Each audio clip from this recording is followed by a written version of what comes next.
ఏదైతే కల్తీ జరిగిందని కూటమి ప్రభుత్వం చెప్తుందో అప్పుడు చైర్మన్గా ఎవరున్నారు? వైవి సుబ్బారెడ్డి గారు ఉన్నారని చెప్పేసి మనందరికీ తెలిసిందే. ఆ సమయంలోనే బోలేబాబా డైరీ ద్వారా నెయ్యి కాని నెయ్యిని మన తిరుపతి లడ్డూలో వాడారని దానికి సంబంధించి సిట్ వివరణ ఇచ్చింది. అంటే ఒక రిపోర్ట్ తయారు చేసి ఇచ్చింది. దాని మీద ఫర్దర్గా ఇన్వెస్టిగేషన్ చేయాలి.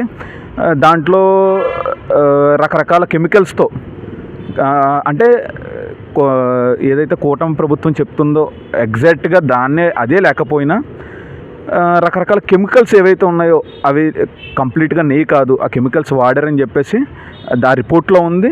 ఏంటంటే కూటమి ప్రభుత్వం ఈ విచారణ జరిపించింది. దీని మీద ఫర్దర్గా కూడా సిట్టింగ్ జడ్జితో విచారణ జరిపించి నిజాలు ఏవైతే ఉన్నాయో దీన్ని కంప్లీట్గా రాజకీయ విధంగా కాకుండా కంప్లీట్గా భక్తులకు మనోభావాలు దెబ్బతీసే విధంగా ఉన్నాయి కాబట్టి దీని మీద మరింత దర్యాప్తు జరిపించి నిజాలు నిర్ధారణ చేయాలి.